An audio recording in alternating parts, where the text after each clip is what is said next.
Bonjour à tous et bienvenue, vous regardez 6 minutes chrono, le rendez-vous quotidien de la rédaction de Lyon Capital. Et aujourd'hui on accueille Véronique Moreira, bonjour. Bonjour. Alors vous êtes vice-présidente écologiste de la métropole, en charge des collèges. Les collèges c'est une compétence dont a hérité le Grand Lyon au moment de la fusion avec le département et donc la création de la métropole.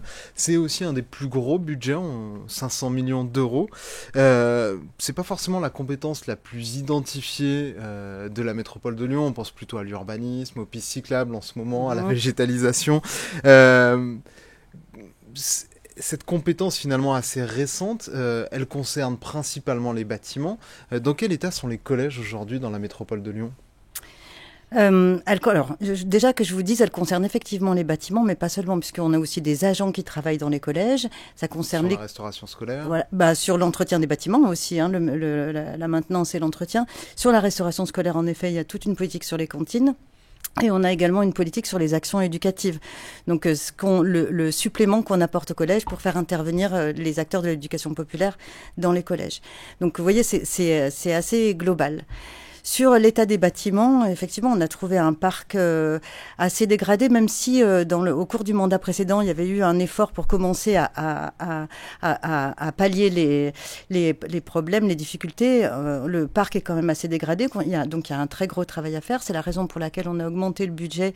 On est passé de 260 à peu près à 300 millions d'euros pour faire de gros travaux de maintenance, des gros travaux de réhabilitation et aussi la construction de nouveaux équipements. Il y a 5 nouveaux équipements sur le mandat qui seront livrés, c'est ça à peu près ? Oui, 5 nouveaux équipements sur le mandat, c'est ça. 3 collèges qui ont déjà été livrés et 2 qui seront livrés avant la fin de ce mandat ou au début du mandat prochain. Mais c'est pas seulement ça, c'est aussi, ça c'est les constructions nouvelles, là où on constate que la démographie augmente.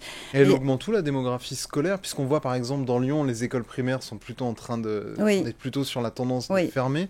Sur les collèges, ça se vérifie. Ça dépend des quartiers. Ça dépend des quartiers. Sur le 3e, 7e, il y a encore une pression démographique assez importante. Elle reste extrêmement importante à Vénissieux-Saint-Fond, avec des problèmes de collèges complètement saturés.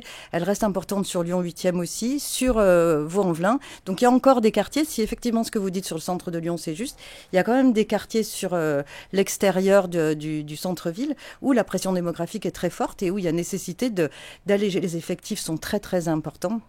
Donc, il y a nécessité de proposer des nouveaux équipements. Mais je voulais revenir sur ce que vous disiez sur les équipements. Donc, il y a la création de nouveaux collèges, mais il y a aussi des très gros travaux qui sont financés chaque année, des travaux de réhabilitation. On en livre quelques-uns. Là, on en livre 3 d'ici la fin de l'année civile.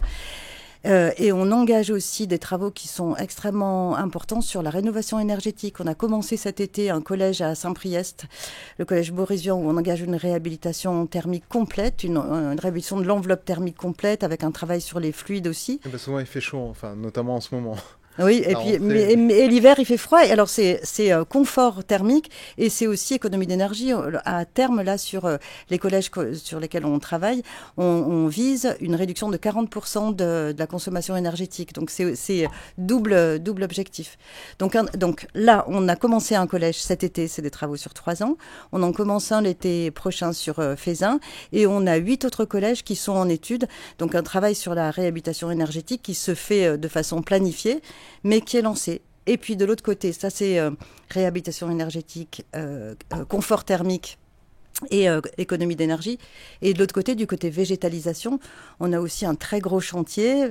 On le voit encore aujourd'hui, on est en période de canicule. Les collèges en souffrent énormément. Ils n'ont pas du tout été conçus pour faire face à la chaleur. Donc là, la végétalisation, c'est quand même un outil assez efficace. Oui, on en a beaucoup parlé, notamment avant dans les cours d'école. Ça va être à peu près le... Oui, on a déjà lancé 5 collèges et on en lance encore 9 d'ici la fin du mandat pour un budget. Donc on a déjà passé 1,5 million, on repasse 3 millions d'euros. Et on fait végétalisation. On végétalise, donc on crée des îlots arborés, végétalisés, mais chaque fois qu'on le peut, on désimperméabilise aussi, parce que l'idée c'est de déconnecter les réseaux d'eau et de permettre aux eaux de pluie de ne pas rejoindre les réseaux de traitement d'eau. Un autre enjeu très très important dans les collèges, c'est celui de la mixité scolaire, de la mixité sociale, puisqu'on sait à peu près que c'est au moment du collège où la carte scolaire est probablement le plus contourné, où les parents se contorsionnent ou passent carrément leur gamin dans le privé. Ça, vous avez des chiffres là-dessus sur les transferts d'effectifs du public vers le privé au passage du collège ? Est-ce que c'est vraiment un point noir ? Alors, c'est un point noir sur l'ensemble de la scolarité, puisque l'évitement du public pour aller vers le privé, ça commence de plus en plus tôt, ça commence en maternelle, ça a lieu aussi en primaire. Et donc, à tous les niveaux de réflexion des collectivités, on se dit qu'on doit travailler la carte scolaire au niveau des écoles et au niveau des collèges. Les choses sont liées. Quand la carte Est-ce que vous envisagez de la retoucher, cette bah carte oui, scolaire oui, bien sûr, on a un travail très important sur la carte scolaire. La métropole a mis en place avec l'éducation nationale un observatoire de la démographie et de la réussite éducative.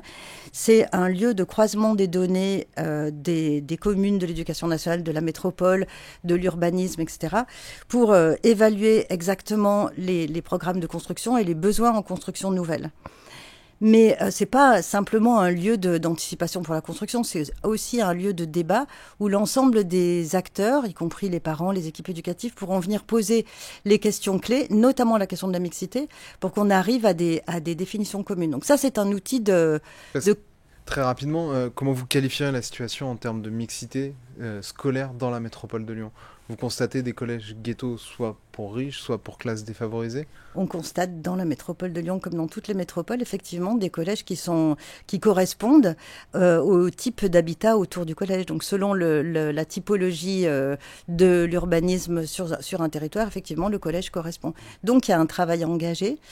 C'est pour ça que je vous parle de l'observatoire. L'observatoire, c'est un outil technique qui permet d'avoir des données, voilà, exactement, objectivées, et aussi un lieu de débat. Parce que ces questions de mixité, ça se gagne, c'est ardu, et donc il faut en discuter.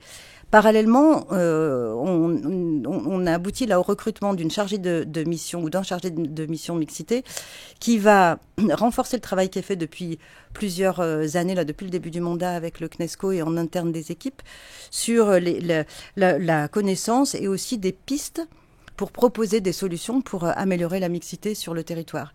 Donc on va travailler avec les communes qui sont les plus engagées, je pense en particulier à Lyon, et d'autres communes qui ont vraiment envie d'avancer sur ces questions. Merci beaucoup Véronique Moreira d'avoir répondu à notre invitation et à nos questions. Moi je vous retrouve très bientôt pour une nouvelle édition de 6 minutes chrono. Au revoir.